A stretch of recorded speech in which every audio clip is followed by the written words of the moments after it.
শীতের সকাল, প্রচণ্ড ঠান্ডা, হাত পা হিম হয়ে যাওয়ার মতো উপক্রম। এই ঠান্ডার মধ্যে আমি হোটেল থেকে বের হয়েছি পহেলগাম শহরটাকে দেখার জন্য, এখানকার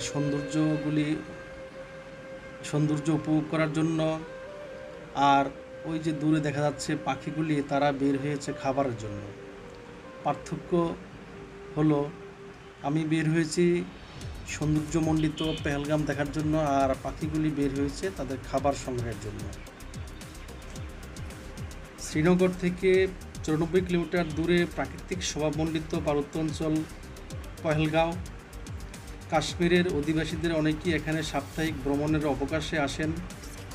সমুদ্রপৃষ্ঠ থেকে এই শহরের উচ্চতা 2380 মিটার প্রায়। পহল অর্থ প্রথম আর গাঁও অর্থ গ্রাম।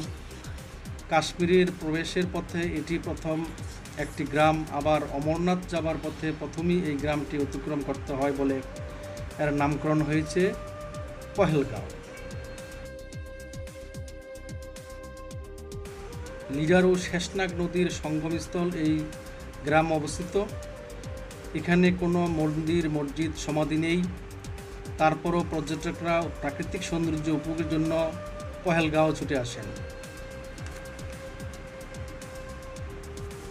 এই মুহূর্তে আমার সাথে যোগ দিয়েছেন মিন্টু ভাই এবং মুকুল ভাই। ওনারাও শীতের তীব্রতা উপভোগ করতে বের হয়েছেন। পহেলগাঁওয়ের প্রধান আকর্ষণ হলো ঘোড়ায় চড়ে বিভিন্ন পর্যটন স্পটগুলি দেখা যায়। তাই আমরা আজ যাব বাইসারাং ভ্যালি অর্থাৎ মিনি সুইজারল্যান্ডে ঘোড়ায় চড়াটা খুবই রিস্ক এবং সংগ্রামী ভ্রমণ। আমরা 3 জন বের হয়েছি ঘোড়ায় চড়ে, আমি এবং মুকুল ভাই ও আতাউর ভাই। আমাদের আরও যে 2 জন বন্ধু আছে, তারা সাহসের অভাবে ঘোড়ায় চড়তে নারাজ। তাই আমরাই বের হলাম মিনি সুইজারল্যান্ড দেখার জন্য। এবং মিনি সুইজারল্যান্ড যেতে যে প্রাকৃতিক দৃশ্যগুলি চোখ দিয়ে দেখা যায় তা দেখার জন্য। অর্থাৎ রাস্তা খুবই ভঙ্গুর, যদি স্লিপ কেটে পড়ে যায় তাহলে কি হয় বলা মুশকিল। যদিও আমি একবার পড়ে যাওয়ার উপক্রম হয়েছিল, কিন্তু আল্লাহর কাছে শুকরিয়া যে পড়তে হয়নি। পড়লে হয়তো মারাত্মক দুর্ঘটনায় পতিত হতে হতো। শুকরিয়া আল্লাহর কাছে।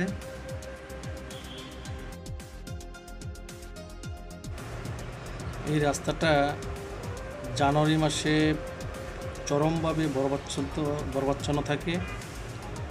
সম্পূর্ণ রাস্তাটাই বরফে ঢেকে থাকে। তো ঘোড়ায় চড়ে যাতায়াত করাটা খুবই রিস্ক, কিন্তু মন তো মানে না। এত সুন্দর দৃশ্য, এত সুন্দর পরিবেশ, সেটা কি অবহেলা করা যায়?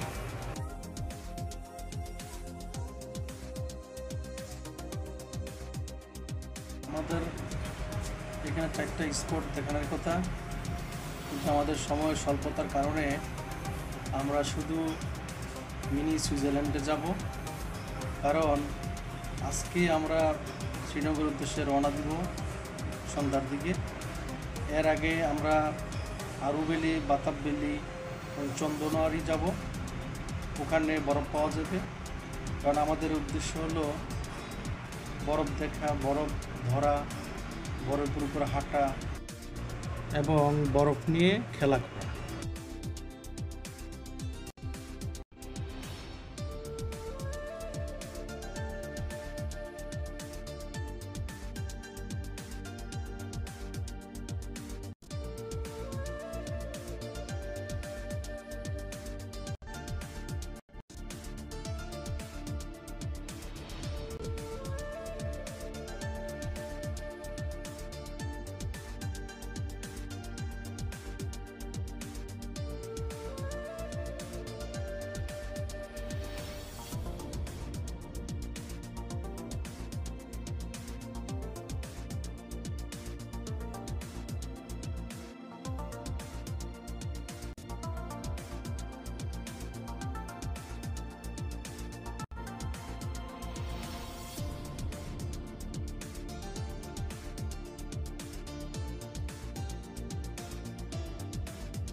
আমরা এখন পাহাড় থেকে নিচের দিকে নামছি।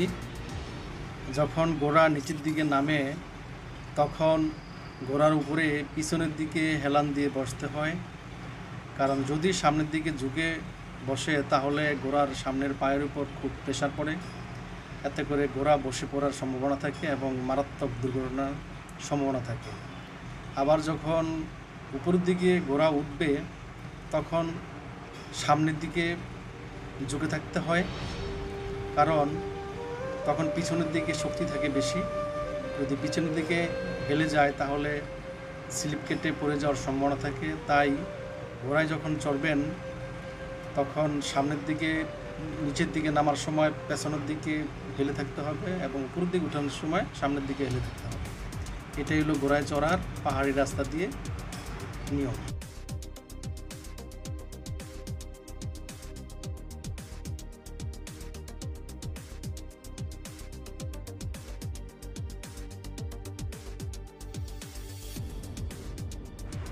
তবে যাই হোক, বরফের সময় বরফের উপর দিয়ে ঘোড়ায় চড়াটা, ঘোড়ায় চড়ে তার সৌন্দর্য উপভোগ করাটা যে কত ভালো লাগা, ভালোবাসা তা বলে বোঝানো যাবে না।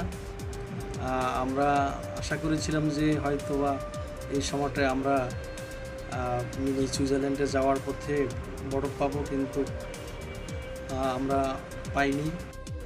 যদিও সকালের দিকে হালকা পাতলা কিছু বরফ ছিল, এখন রোদ বেড়ে যাওয়ার কারণে হালকা পাতলা বরফগুলি গলে গেছে। দুর্ভাগ্য যে আমরা বরফ পেলাম না এই বাইসরাং ভ্যালি যাওয়ার পথে। তো আশা করি আমরা অন্য জায়গাগুলিতে বরফ পাবো, যেমন চন্দনারি আরুভ্যালিতে বরফ আছে, ওখানে গেলে আমরা প্রচুর বরফ পাবো।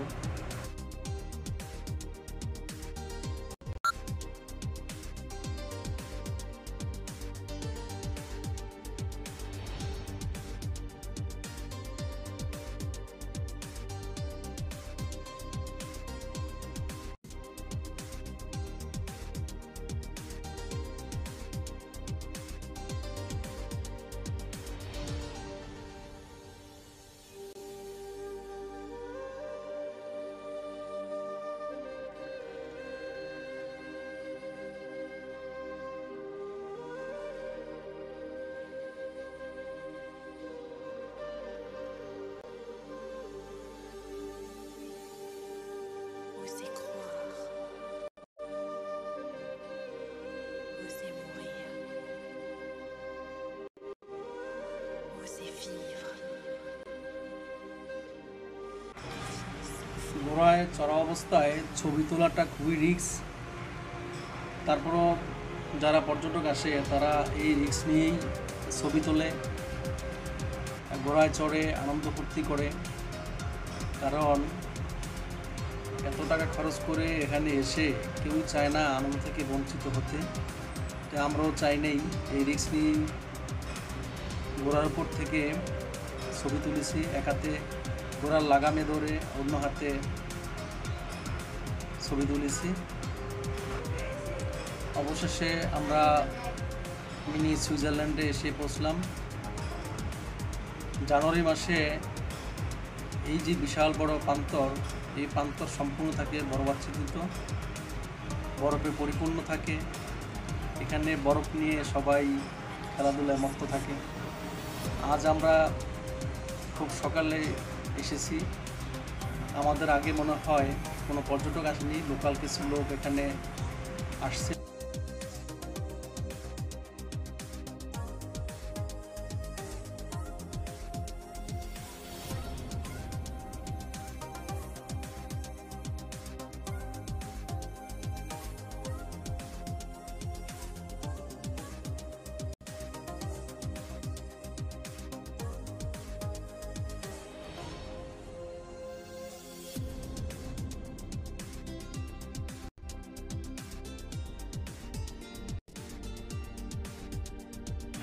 এখানে এই সকালবেলা বাতাসের তীব্রতা খুব বেশি।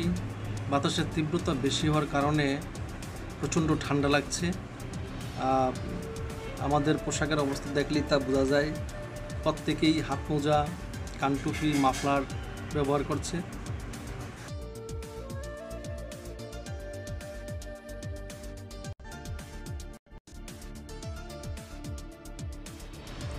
এই যে মনোমুগ্ধকর দৃশ্য এবং এত সুন্দর খোলা প্রান্তর, পাহাড়ি গাছপালা, ওই দূরে দেখা যাচ্ছে বরফাচ্ছাদিত পাহাড়। এই সৌন্দর্য নিজে না এসে না দেখলে অন্যের দেখা এবং অন্যের বলা মনের বাসনা পূর্ণ হয় না। তাই এখানে আসতে হবে, এসে এর সৌন্দর্য উপভোগ করতে হবে। যে টাকা পয়সা খরচ করা হবে তা 100-তে 100ই উসুল হয়ে যাবে। আসুন আমরা এখানে এসে চোখের যেই ক্ষুধা, সেই ক্ষুধা আমরা মিটাই।